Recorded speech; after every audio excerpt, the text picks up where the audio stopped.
말씀 듣기 전에 다시 한번 기도합니다.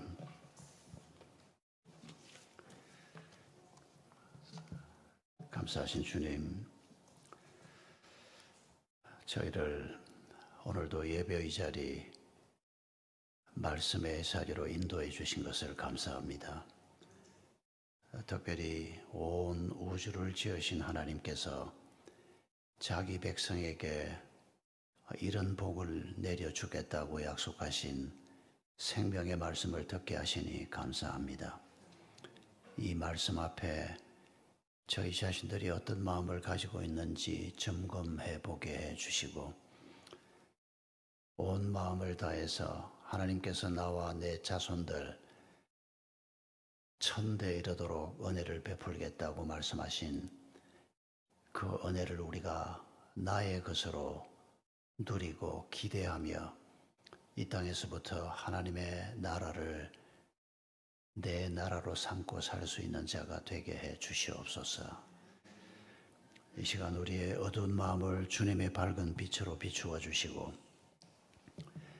저의 무딘 마음을 하나님께서 민감한 마음으로 바꾸어 주시기를 바라옵고, 오직 주의 성령께서 함께해 주시기를 바라오며 예수님의 이름으로 기도하옵나이다. 아멘.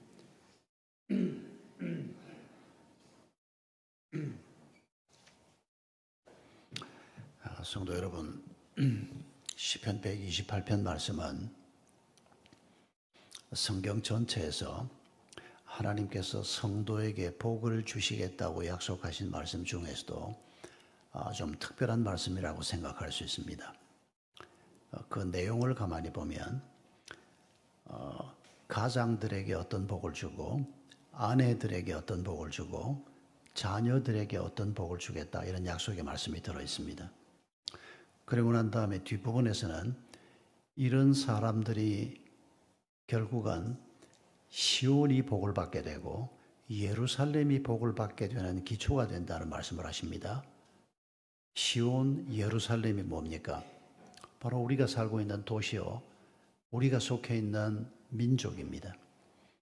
하나님께서 그분의 복을 이 땅에 내려주신다고 약속하셨고, 우리를 아브라함 때부터 복의 근원이 되게 하실 것이라고 약속하셨습니다. 그런데 이 복의 근원이 어떻게 가능한가? 그 얘기를 아주 구체적으로 말씀하고 있다는 것입니다. 여러분에게 질문을 던집니다. 여러분, 지금 시편 128편 말씀을 우리가 읽었습니다. 그리고 시편 128편이 어떤 복인가 설명하는 얘기를 조금 들었습니다. 지금 여러분 마음이 어떻습니까? 가슴이 좀 벌렁벌렁 하십니까? 아니면 무덤덤하십니까? 성경에 아무리 그런 복을 써놔도 그게 나하고 무슨 상관이 있을까? 이런 생각 때문에 마음이 무덤덤하십니까? 그런 복을 받을 사람들은 정해져 있고 일부 사람들이지, 모든 그리스도인들이 다 이런 복을 받을 수 있겠나? 성경을 잘못 이해하고 있는 내 생각 때문에 마음이 무덤덤하십니까? 여러분, 우리 자신의 마음을 한번 들여다보십시오. 여기서부터 시작해야 합니다. 제가 목회할 때 이런 경험이 있습니다. 한 형제가 저한테 전화를 했습니다. 뭐라고 얘기했는고 하니까 전화 목소리가 좀 막 들떠 있었습니다. 목사님, 조금 전에 시골에 계신 아버지가 전화를 했다는 겁니다. 뭐라고 전화가 왔는데, 그러니까 돌아가신 할아버지 이름으로 아산에 땅 3,000평이 발견됐다는 겁니다. 여러분, 이게 무슨 뜻인지 모르는 분 아무도 없죠? 할아버지, 그리고 아버지가 전화를 했습니다. 그러니까 너무 기분이 좋아진 겁니다. 300평도 아니고 3,000평입니다. 그러면서 이렇게 말했습니다. 아싸 했습니다. 아싸 할만하죠? 근데 전화 안 했습니다. 우리 아버지가 나한테 전화한 게 아니거든요. 자기 아버지가 자기한테 전화했지 않습니까? 할아버지 이름으로 발견된 건 아버지 겁니다. 아버지 건 누구 겁니까? 자기 겁니다. 뭐 정상적인 부모-자식 관계면 당연히 그렇게 되지 않습니까? 여러분, 지금 우리 아빠이신 하나님께서 우리에게 땅 3,000평하고 비교가 되지 않는 어마어마한 걸 물려주겠다고 지금 약속을 하셨습니다. 그런데 우리 기분이 어떻습니까, 제가? 3,000평 물려준다는 전화 받은 것하고 비교할 때 우리 마음에 감동이 없다? 우리한테 문제가 있는 겁니다. 이렇게 살면 신앙생활은 재미없습니다. 이런 마음가짐이 계속 이어진다면 우리의 신앙생활은 꽝입니다. 심지어 꽝 정도가 아니고 엉뚱한 자리에 가 있을 수도 있습니다.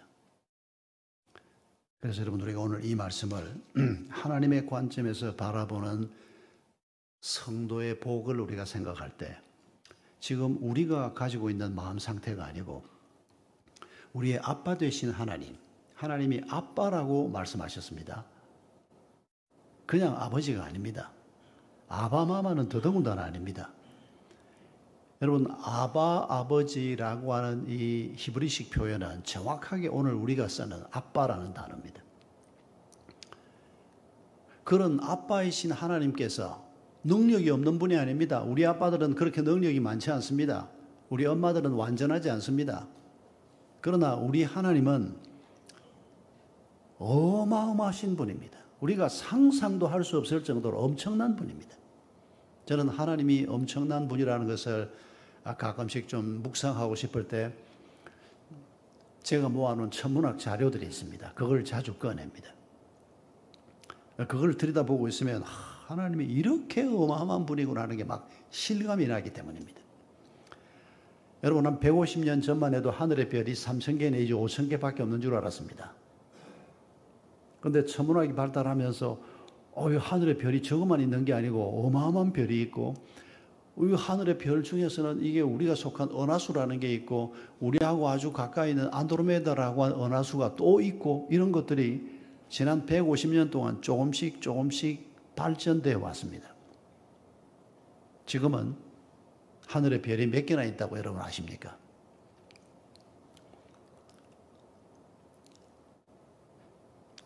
(1977년입니까) 나사가 쏘아올린 보이즈 1호 2호가 총알의 20배 속도로 달리고 있습니다. 지금도 달리고 있습니다. 여러분, 총알의 20배 속도로 인간이 만든 로켓 중에서 가장 빠르다고 하는데 이 속도로 1977년부터 지금 현재까지도 달리고 있는 이 우주선이 어디까지 갔을 것 같습니까? 넓은 의미의 태양계를 아직도 못 벗어났습니다.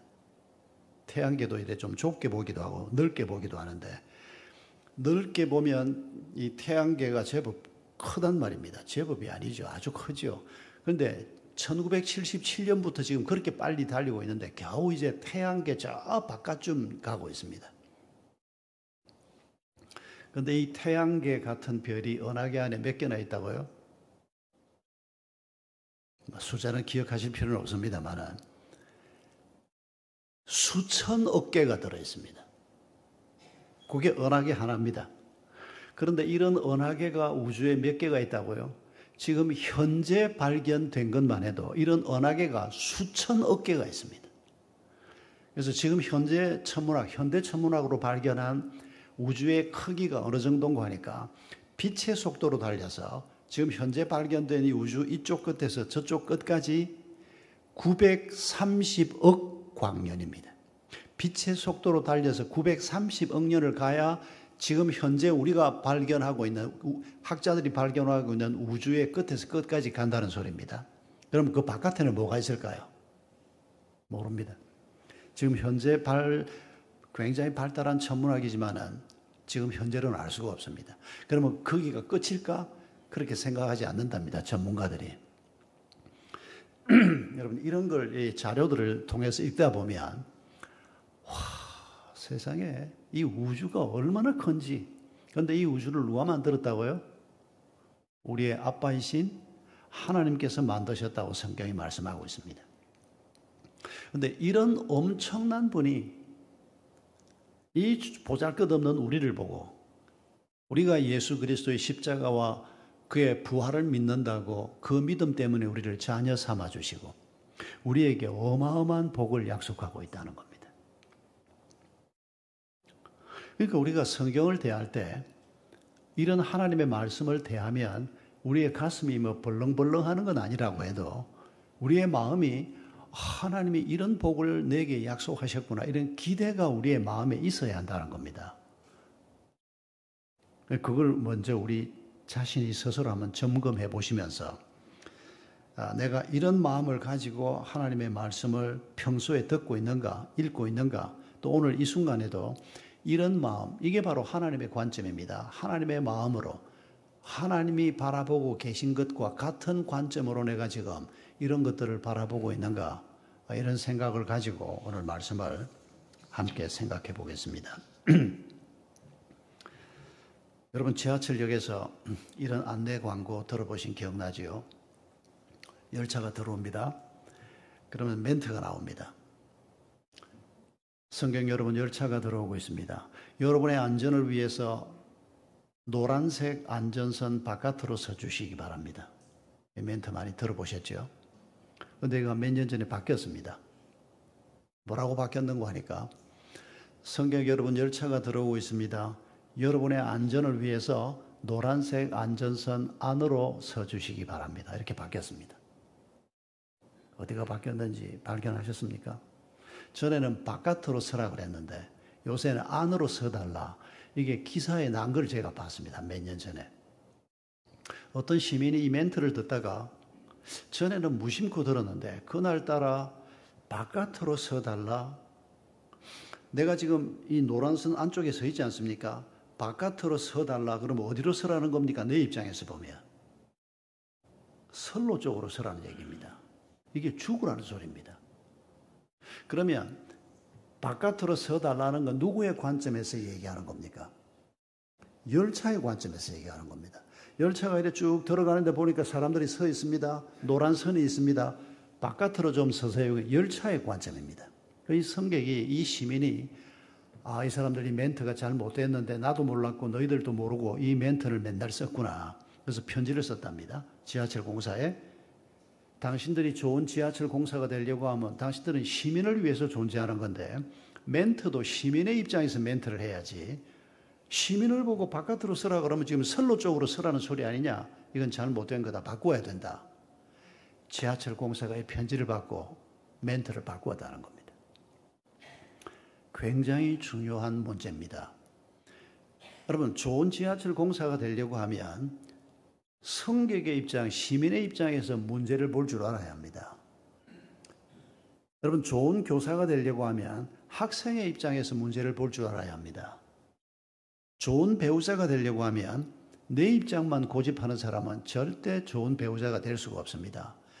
상대방의 입장에서 문제를 바라보고 해법을 생각할 줄 아는 사람이어야 합니다. 부모 자식 관계도 마찬가지입니다. 좋은 부모는 돈 벌어다가 비싼 거 많이 사 입히고 비싼 음식 많이 사 먹이는 게 우선이 아니고 자녀의 입장에서 문제를 바라보고 자녀의 입장에서 생각할 줄 아는 부모가 되어야 하는 겁니다. 여러분, 이게 누가 하신 겁니까? 우리 하나님이 하시는 겁니다. 우리 하나님이 하늘 꼭대기에서 내가 너희를 사랑한다 하고 전보를 보내거나 메시지를 보낸 게 아닙니다. 그 어마어마한 하나님의 아들이 우리하고 똑같은 인간의 몸을 입고 이 땅에 와서 어머니 뱃속에서 9달, 10달을 지냈습니다. 갓난아기로 태어났습니다. 우리가 살았던 시공간 속에서 우리하고 똑같은 경험들을 하셨습니다. 그리고 배신도 당해보고 배고픔도 당해보고 피곤함도 경험하고, 이게 우리의 입장에 서신 예수 그리스도입니다. 이게 인카네이션 아닙니까? 이게 성육신 하신 예수 그리스도입니다. 그리고 우리에게 이걸 가르치는 겁니다. 그래서 하나님이 주로 가르치는 것은 너희가 사람의 입장에서 생각하지 말고 사람의 관점에서 문제를 보지 말고 나의 관점에서 문제를 볼 줄 알고 내 마음을 너희도 같은 마음을 품고 상황을 바라볼 줄 알아야 한다. 이게 성경 전체의 가장 중요한 주제라고 말할 수가 있습니다. 그래서 성경에는 하나님의 관점과 사람의 관점이 충돌하는 기록들이 굉장히 많이 나옵니다. 대표적인 귀절이 출애굽기 14장일 것입니다. 이스라엘 백성들이 홍해 앞까지 왔습니다. 모세가 인도합니다. 근데 앞에는 홍해인데 뒤에 이집트 군대가 따라옵니다. 둘 사이에 딱 끼었습니다. 그 상황에서 사람들이 두 종류로 딱 나누어집니다. 한 종류는 우리를 죽일 곳이 없어서 여기 끌고 나와서 죽이려고 하느냐, 이렇게 상황을 바라보고 그 판단에 따라서 말하는 사람들이었습니다. 그런데 여러분, 이 사람들이 불신자가 아니었다는 것을 잊지 마십시오. 이 사람들 대부분은 유대인들이고 일부 이방민족들이 섞여 있었습니다. 이 사람들은 태어나서 말 배우면서부터 하나님을 배우고 조상에게 약속하신 하나님의 약속을 배운 사람들입니다. 그리고 지난 몇 달 동안 이집트에서 어마어마한 일이 벌어지는 것을 경험했던 사람들입니다. 바로도 꼼짝하지 못할 정도로 큰 일을 행하시는 것을 그들이 다 경험했습니다. 불신자가 아닙니다. 은혜를 경험하지 못한 사람이 아닙니다. 그런데도 이집트 군대가 따라오는 이 절박한 상황에 딱 부닥치니까 두려움이 몰려오기 시작하고 그동안 경험했던 은혜가 다 날아가 버린 겁니다. 그리고는 불신자는 다름없이 눈에 보이는 것만을 따라서 판단하고 말하는 사람이 되고 있는 것을 성경이 보여줍니다. 그리고 이런 사람들은 광야 40년 동안에 계속 나타납니다. 이거 뭘 의미하는 겁니까? 예수님 재림할 때까지 이런 사람들이 하나님의 백성들 중에서 계속 나올 것을 의미하는 겁니다. 그런데 모세와 또 다른 사람들이 있습니다. 모세가 대표자처럼 언급하는 말이 뭡니까? 이 사람들과는 전혀 다릅니다. 모세가 뭐라고 얘기합니까? 출애굽기 14장을 보면 너희는 가만히 있어서 하나님께서 우리를 위해서 어떻게 하시나 기다려보자 라고 말합니다. 그때 모세가 하나님이 홍해를 가를 것을 알았을까요? 몰랐습니다. 하나님이 행하실 것을 미리 어떻게 알겠습니까?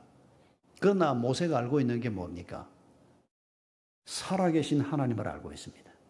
지난 얼마 동안 그리고 자기의 삶에서 하나님이 어떻게 행하셨는지를 기억하고 있습니다. 잊어버리지 않았습니다.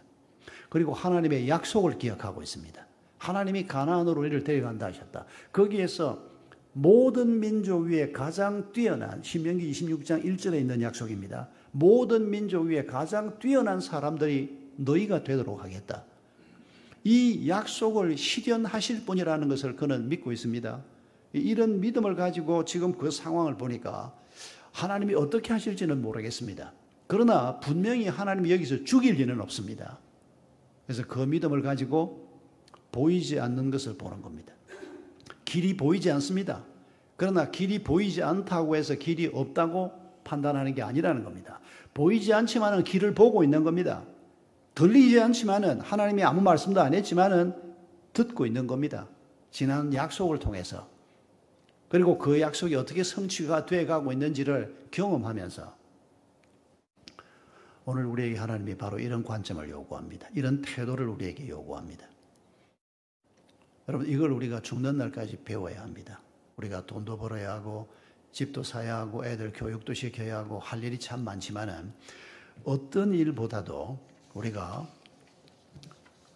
하나님의 관점을 배우고 하나님의 마음을 배우고 하나님이 문제를 바라보는 그런 시선으로 바라보는 법을 배울 때 우리가 가야 할 길을 보게 되고 우리에게 하나님이 약속하신 그 미래가 나의 약속이 되는 것입니다.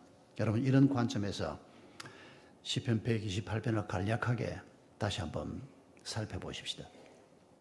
1절에 이렇게 말합니다. 가장 중요한 말씀인데 여호와를 경외하며 그의 길을 걷는 자에게 복이 있다고 말합니다. 여기 두 가지가 강조되고 있는 걸 기억하십시다. 첫째는 여호와를 경외하는 자입니다. 여호와를 믿는 자입니다. 경외한다는 말은 최고의 존경을 표하는 겁니다. 그러니까 하나님이 계시고 그 하나님이 내게 얼마나 좋은 분인가를 알고 그리고 그 하나님을 내가 내 부모보다 내가 소중히 여기는 어떤 것보다 그분을 높이 여기는 마음, 이게 경외하는 마음입니다. 그래서 우리가 매주일 함께 예배를 드리는 겁니다. 그분의 이름을 높여드리고 그분의 언약을 기억하고 그분께 우리의 기도를 올려도 이게 전부 그분을 경외하기 때문에 우리가 갖게 되는 삶의 태도입니다. 이게 절반입니다. 그 다음 말씀이 뭡니까? 그의 길을 걷는 자, 실천하는 자라는 뜻입니다. 우리가 이걸 잘 놓칩니다. 여러분, 지난 일주일, 그 전은 생각하지 마십시오. 옛날에 어떤 은혜를 받았고 다 소용없습니다. 다 까먹을 수 있기 때문입니다. 그러니까 지난 한 일주일만 생각해 봅시다. 지난 일주일 동안에 내가 하나님을 경외하는 마음을 가지고 있었습니까? 그랬으니까 오늘도 여기 와서 앉아 계시죠. 안 그랬으면 오늘 안 나왔을 거 아닙니까? 경외하는 마음이 우리에게 분명히 있습니다. 근데 그 다음이 문제입니다. 내가 하나님을 경외하는 자이면 그분이 내게 주신 말씀을 따라 길을 걸어왔는가?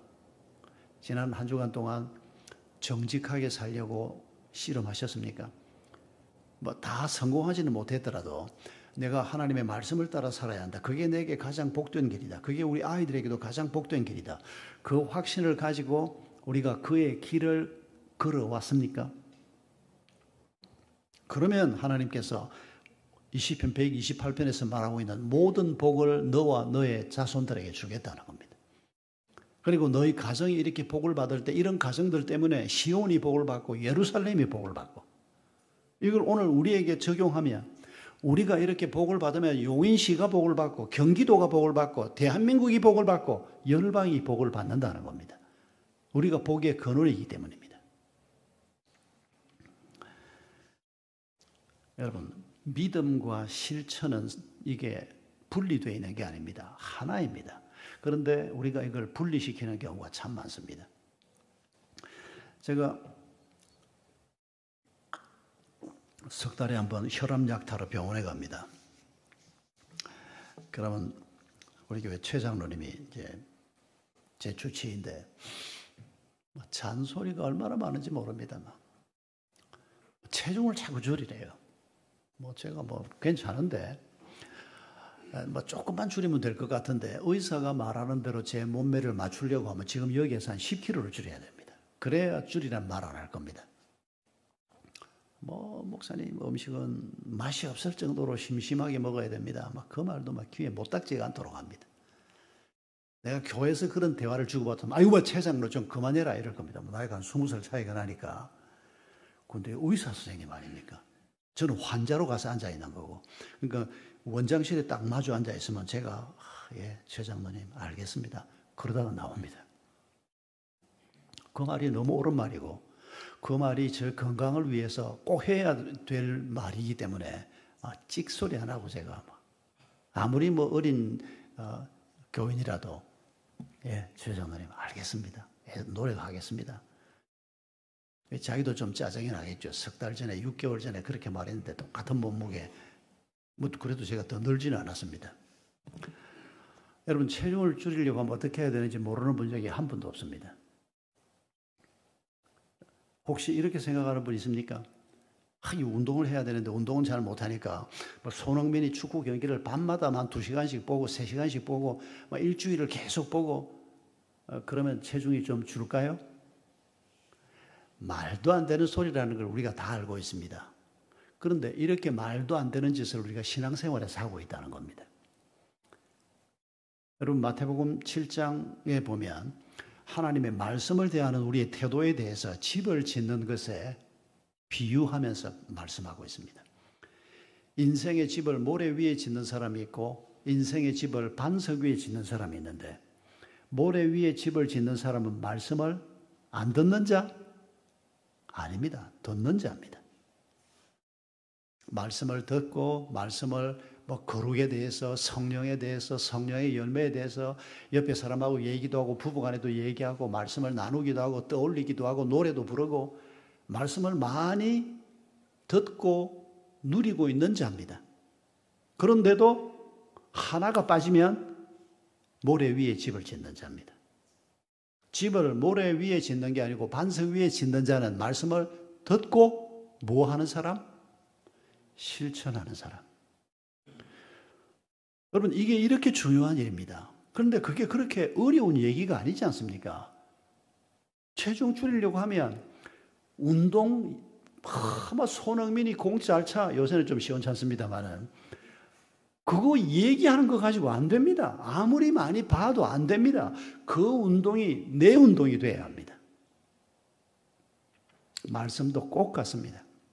아무리 은혜로운 설교를 들어도, 아무리 성경을 읽고 마음에 도전을 받아도 그게 내 삶 속에서 역동적으로 내 삶의 한 부분이 되지 않으면 우리 인생에 아무 영향이 없습니다. 하나님의 복은 우리가 하나님을 먼저 경외하고 하나님의 말씀을 인정하고 듣고 그 다음에 그 길을 걷는 자라는 겁니다. 여러분, 이 사실을 우리가 죽는 날까지 늘 잊지 말아야 합니다. 그리고 이제 배우자 얘기가 나오고 자녀 얘기가 나오는데 1절을 초점으로 해서 배우자 문제를 이렇게 한번 생각해 봅시다. 여러분, 성경에서 배우자를 두고 하나님이 표현하신 최초의 표현이 창세기 2장 18절에 나옵니다. 배우자가 어떤 배필이라고요? 잘 아시죠? 돕는 배필입니다. 이게 하나님이 우리에게 주신 말씀입니다. 그러니까 내가 내 배우자를 돕는 배필로 살면 하나님의 복이 우리에게 임한다는 겁니다. 간단하죠? 이게 무슨 어려운 얘기가 아니죠. 충분히 우리가 이해할 수 있는 얘기입니다. 그런데 실제 삶에서 하나님을 경외하는 사람이면 그의 길을 걸어야 하는데, 여러분, 내가 결혼하신 분들은 다 한번 생각해 보십시오. 또 결혼할 사람들도 이런 관점에서 결혼, 연애를 생각해야 합니다.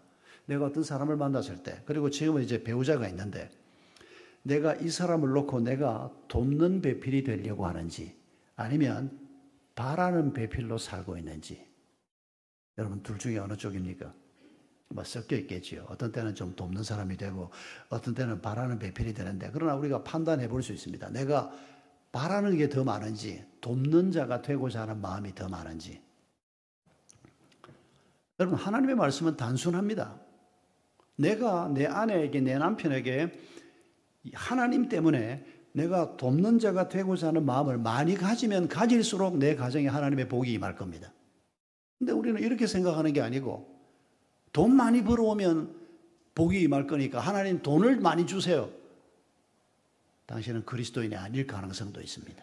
당신은 돈교의 교인일 가능성이 굉장히 많습니다.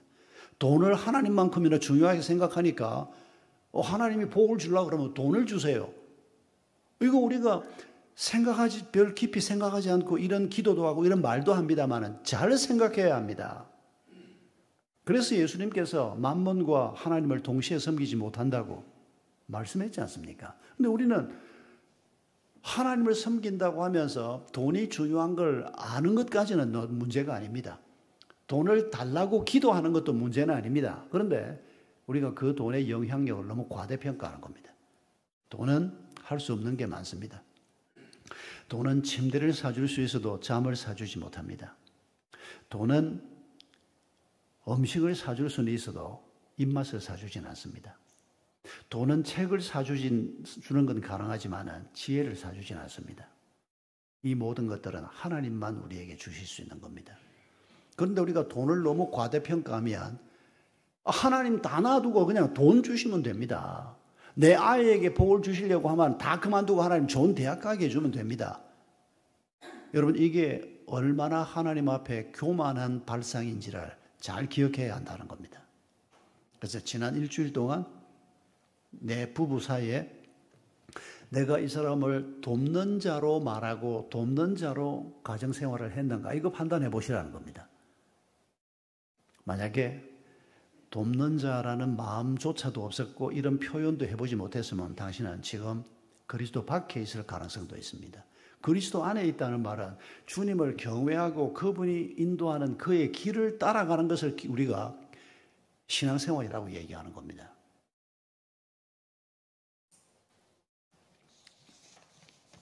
3절에 자녀에 대한 관점이 나옵니다. 그런데 3절을 보면 내 상에 둘러앉은 자식들은 감람나무라고 얘기합니다. 여러분, 감람나무를 복잡하게 생각할 거 하나도 없습니다. 아주 옛날에 제주도에서 감귤나무 한 그루 있으면 아이 하나 서울로 대학 보낸다는 시절이 있었습니다.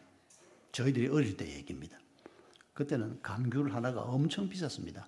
바나나 하나가 엄청 비쌌던 때가 있습니다. 한국에서 생산하지 못할 때, 또 막 그냥 바리바리 싣고 수입하지 못할 때 굉장히 비쌌습니다. 제가 어릴 때 아버지가 바나나를 많이 못 사오고 하나 딱 사왔는데 그걸 막 5조각, 6조각 내서 한 조각씩 먹었던, 그리고 행복해했던 기억이 납니다. 지금은 뭐 바나나가 싸가지고 이제는 이런 건 아예 뭐 생각할 필요도 없게 되었습니다만은, 지금 하나님이 너희 자녀가 감람나무다. 여러분, 이건 한 7, 80년 전에 제주도에 감귤나무다 이런 얘기하고 똑같고, 또 옛날 우리 시골에서 우리 집에 소가 세 마리다 이런 말하고 똑같습니다. 왜 하필 세 마리냐고요? 제가 애가 셋입니다. 그래서 제가 세 마리다 이렇게 생각을 하는 겁니다. 그런데 소도 이제 소값도 싸지고 요새는 소 가지고는 얼른 그림이 잘 안 그려진다. 왜? 다른 말로 바꾸면 됩니다. 빌딩이 세 채다.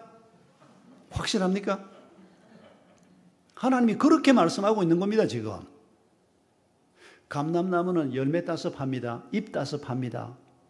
그래서 이 유대인들 집에서 감람나무는 소득에 굉장히 중요한 원천이 되는 나무입니다. 하나님의 복이 임하는 통로가 되는 겁니다. 그런데 하나님이 우리의 자녀를 놓고 너희 집의 자녀, 지금은 어려서 네 밥상에 이렇게 둘러앉아 있지만은 너희 집의 그 자녀들이, 그리고 옛날에는 바로 우리였습니다. 우리가 부모님 밥상에 앉았던 사람들이니까 우리를 보고 지금 감람나무다 이렇게 말씀하고 있습니다.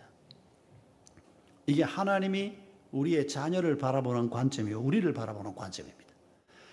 여러분, 우리는 우리의 자녀를 어떻게 바라보고 있습니까? 하나님이 말씀하는 대로 우리의 자녀를 바라보면, 와, 이게 명동의 빌딩이 세 채야 이게. 이왕이면 비싼 데로 합시다. 명동 빌딩. 그런데 우리는 그렇게 보지 못하고, 아이고, 저거는 공부도 못하는 게 뭐가 될 건가? 저거는 성질머리도 더러운 게, 저거는 몸도 약한 게. 우리는 이런 식으로 자녀를 바라봅니다. 공부 못하는 게 맞다니까요. 그러면 당신은 공부를 하나님으로 생각하는 겁니까? 공부만 잘하면 모든 것들이 다 풀린다고 생각하는 겁니까? 여러분, 이거 우리가 크게 잘못 생각하는 겁니다. 오늘 대한민국 꼴을 보십시오. 지금 나라를 엉망으로 만들고 있는 인간들이 누굽니까? 공부 잘하는 인간들입니다. 왜 그렇게 쳐다봅니까? 제가 지금 뭐 거짓말 합니까? 공부를 우리 아이들이 못하게 만들자, 그런 얘기 아닌 건 아시겠죠? 어차피 잘하는 놈들은 있습니다. 근데 잘하는 놈들은 어차피 3%밖에 안 됩니다. 한 3%가 스카이 대학 가고 좋은 대학 갈 아이들입니다. 그런 애들은 가야죠. 뭐 우리를 닮아서 잘하건 우리를 닮아서 못하건 간에. 근데 중요한 건 공부가 하나님이 아니고 하나님께서 실제로 복의 근원이신 복 자체이신 그분이 우리의 자녀들이 믿음으로 하나님을 경외하고 하나님이 가르쳐준 길을 걸어가면 감람나무가 되게 하겠다고 말씀하고 있지 않습니까? 그래서 공부를 잘하는 놈은 잘하는 대로, 못하는 놈은 못하는 대로. 그래서 부모가 할 역할은 뭡니까? 내 자녀가 날 닮아서 공부 좀 시원찮아도, 공부 좀 시원찮은 게 날 닮은 거지 누구를 닮았겠습니까? 날 닮아서 공부를 잘한다? 그건 하나님의 은혜라고 말할 수 있는 거고, 우리가 공부가 좀 시원찮은 자녀에게 아이고 공부도 못하는 게 뭐, 이건 여러분 죄를 짓는 겁니다. 이건 저주입니다. 이거 하나님이 그렇게 말하라고 하지 않고, 야, 네가 공부가 조금 시원찮아도 하나님이 너를 감람나무라고 했어. 이게 부모가 자녀에게 선포해야 할 복인 것입니다. 그리고 그 자녀가 자기의 장점이 뭔가 약점이 뭔가를 잘 발견하고 장점을 발전시켜서 자기의 삶을 살아갈 수 있도록 부모가 옆에서 돕는 역할을 해야 하는 겁니다. 여러분, C.S. 루이스가 쓴 스크루테이프의 편지라고 하는 유명한 책이 있습니다. 스크루테이프는 사탄국의 장관, 차관쯤 되는 높은 지위에 있는 악마입니다. 그런데 자기의 조카 워무드가 이제 막 악마가 돼서 환자를 공격하는 일을 시작했습니다. 그 책에서 환자는 성도를 두고 하는 얘기입니다. 31통의 편지를 보냅니다. 편지마다 가르침이 들어있습니다.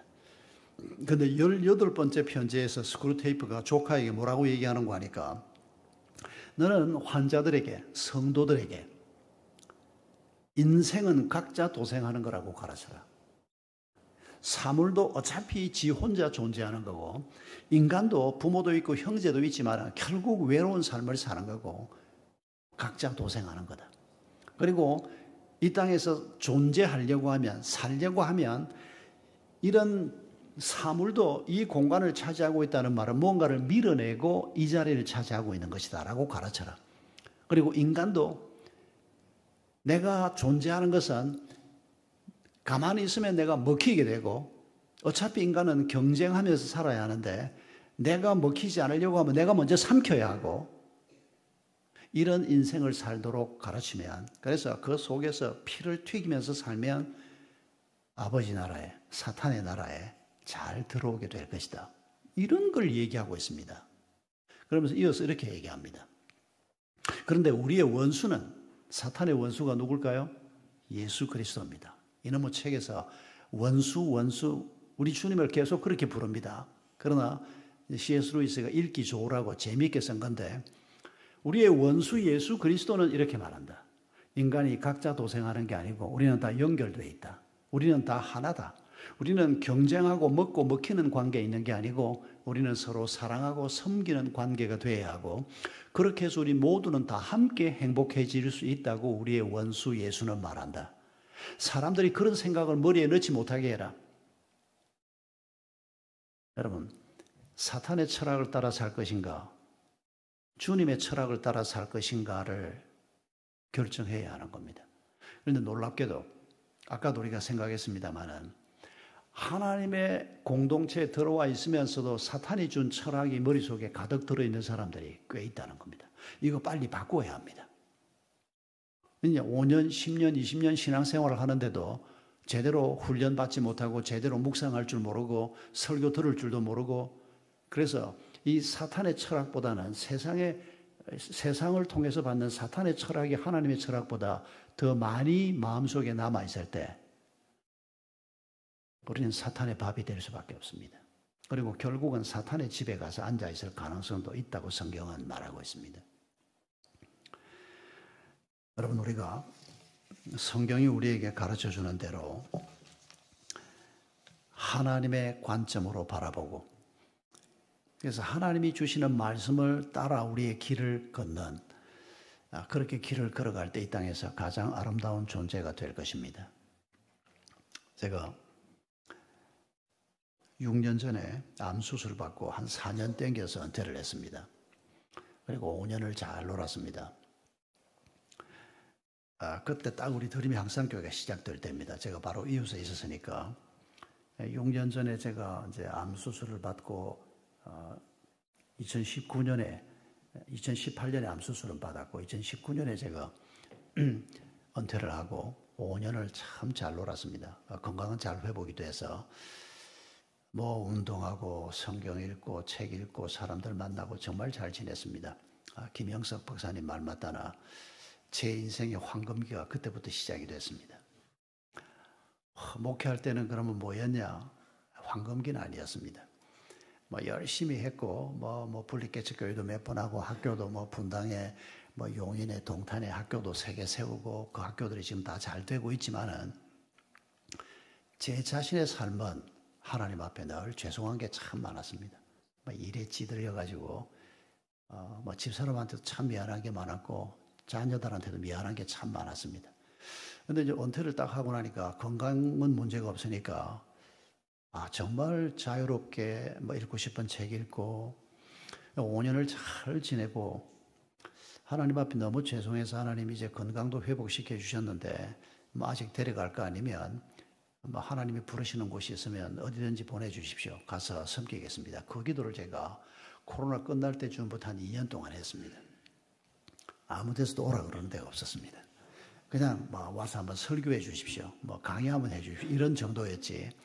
뭐 어떤 사역을 놓고 한 6개월 도와주십시오. 뭐 이런 게 없었습니다. 처음 연락 온 데가 한동대학이었습니다. 재작년 연말에 이사장이 연락을 했고, 이어서 총장님이 용인까지 찾아왔습니다. 사모님하고 같이 와서 4시간을 얘기를 하고 갔는데, 될 일이 아닙니다. 제가 나이가 몇 살인데 18, 19, 20, 21 이쯤 대학에 들어온 아이들 나이가 10대 후반, 20대 딱 초반입니다. 그 아이들이 저를 반갑게 여기겠습니까? 제가 지금 대한민국에서 제일 나이 많은 교목입니다. 그건 거의 틀림없습니다. 뭐 대학이건 고등학교건 다 합해서 얘기해도 저보다 나이 많은 교목은 없습니다. 교목들 연합체도 있습니다. 그런데 가면 제가 자기들 회원이 아니고 할아버지가 왔다고 이렇게 얘기를 합니다.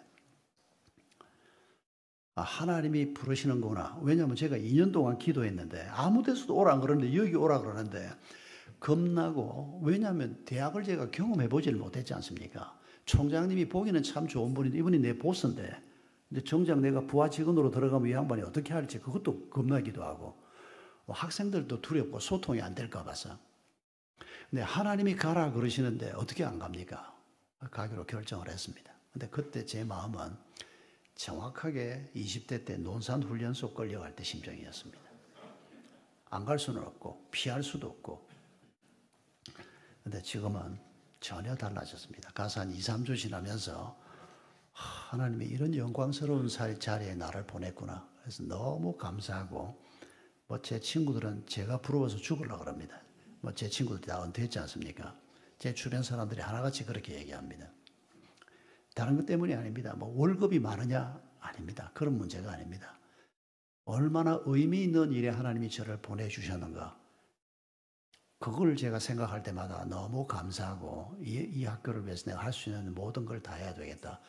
그런 생각을 하면서 이제 2년 차를 맞는 겁니다. NIBC라고 하는 동아리가 있습니다. Not I but Christ의 약자입니다. 그걸 이제 동아리 머리 글자로 따서 갈라디아 2장 20절에 내 안에 그리스도가 있고 이제 내가 산 것이 아니고 그리스도가 내 안에 사신 것이라. 그래서 Not I but Christ. 그 동아리 활동을 학생들이 굉장히 뜨겁게 합니다. 신앙 동아리 역할을 활동을. 근데 여기에서 활동을 하던 사람들이 대학을 졸업하고 직장에서 훈련을 받고 베트남으로 진출을 했습니다. 건설 회사를 만들어 가지고. 그러니까 NIBC라고 하는 건설 회사 이름입니다. 베트남에서.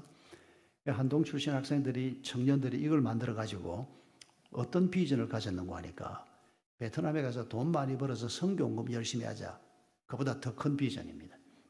돈을 버는 게 아니고, 하나님은 우리를 앵벌이 시키는 분이 아닙니다. 돈 하지 마십시오. 하나님은 필요하면 돈은 언제든지 주시는 분입니다. 이분들은 젊은 사람들이었지만 선교사는 아니지만은 학교에서 배운 대로 한동대학의 가장 중요한 슬로건이, 한동대학 딱 들어오면 정문 통과하자마자 오른쪽에 채플이 있고 그 채플 외벽에다가 Why not change the world라고 크게 써붙여 놓았습니다. 세상을 변화시키는 일, 그게 우리에게 주신 하나님의 사명이다. 근데 우리가 못합니다. 하나님 자신이 하겠다는 겁니다. 우리를 통해서 하시겠다는 겁니다. 어떻게 해요? 공부해서 남 주자. 그게 한동대학의 두 번째 슬로건입니다. 사랑입니다. 내가 남보다 교육을 많이 받아서 대학까지 왔고 내 전공 공부를 가지고 내가 세상에 나와서 이거 날 위해서, 내 가족을 위해서 벌어먹고 산다. 그 정도 목표가 아니고 남 주자. 돈 벌어서 남 주고 내가 배운 거 남 주자. 이 생각을 가지고 베트남에 들어가서 이 사람들은 어떤 방식을 택했는가 하니까 베트남의 저소득층의 아파트를 짓자. 값싸게 세계 최고의 기술인 한국의 건축 기술을 가지고, 작년 통계입니다마는 지난 몇 년 동안 4만 채를 지었습니다. 18평 아파트입니다. 여러분, 이 동네에서 18평 아파트면 값이 얼마인지 여러분 다 짐작하시죠? 베트남에서 3만 불에 팔고 있습니다. 4천만 원입니다. 베트남 가보니까 물가가 워낙 싸던데, 예, 쌉니다. 그러나 여러분, 한국산 소나타가 베트남에서 5만 불에 팔립니다. 이건 관세가 많이 붙습니다. 그래서 조금 한국보다 오히려 더 비쌀 수도 있는데, 여러분 18평짜리 아파트를 그렇게 싸게 팔 수 있느냐? 지금 그렇게 하고 있습니다. 건물 잘 짓습니다. 한국의 최고 기술을 가지고 철근 빼먹고 그런 짓 안 하고 그리스도 이름으로 건물 잘 짓습니다. 모든 베트남에 있는 아파트 중에 최고의 아파트입니다. 애프터 서비스도 적각 해줍니다. 저소득층 사람들이, 돈 얼마 없는 사람들이 좋은 환경에서 살 수 있도록 도와주자. 그리고 언젠가 이 사람들이 당신들 회사 NIBC가 무슨 뜻이요? 물으면 그리스도를 우리가 말하고, 우리가 행하고 있는 일이 주님의 뜻을 따라 주님이 주신 복을 나누기 위해서다라는 걸 우리가 설명한다. 이런 취지를 가지고 시작을 했는데 지금 베트남 사람들이 이 회사에 완전히 반했습니다. 작년에 다낭 시장에 와서 다낭에도 있는 아파트 지어달라. 작년부터 지금 시작이 됐습니다. 캄보디아도 작년에 진출을 했습니다. 이웃 국가들이 계속 와서 그런 아파트 우리도 좀 지어달라. 근데 뭐 한계가 있지 않습니까? 여러분의 자녀들이나 손주들 학교 보낼 때 서울대학 보내지 말고 한동대학으로 보내주십시오. 여러분의 웃음의 의미가 뭔지 모르지만은 출세하는 거 그건 보장할 수 없습니다.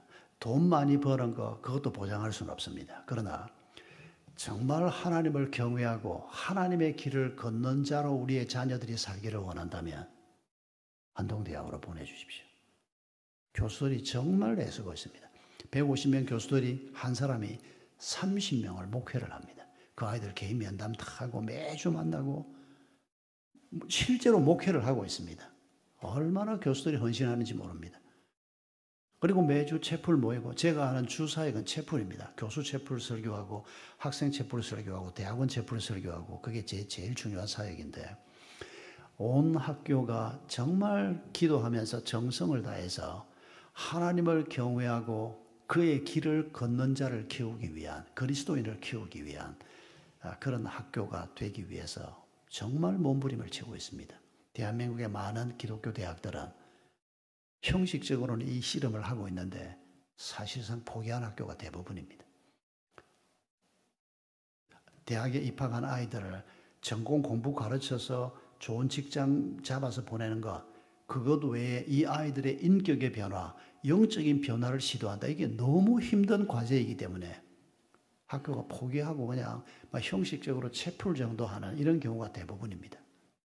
제가 다른 기독교 학교를 비하하려고 하는 얘기가 아니고, 이런 현실 속에서 불가능한 꿈을 가지고 씨름하고 있는 학교가 있더라는 겁니다. 그리고 이건 우리 모든 그리스도인이 살아야 할 삶입니다. 우리 모두가 그리스도를 경외하고 그의 길을 걸어야 하고, 그럴 때 우리에게 이 세상 어디에서도 볼 수 없는 복이 임하고, 우리 자녀들이 그런 길을 걸어갈 때 돈이 주는 복이 아니고, 단순히 이 세상에서 뭔가를 누릴 수 있는 그런 복이 아니고 하나님이 주시는 진정한 복을 누릴 수 있는 이 약속을 하나님이 하고 계시는 것입니다. 우리 함께 기도하십시다.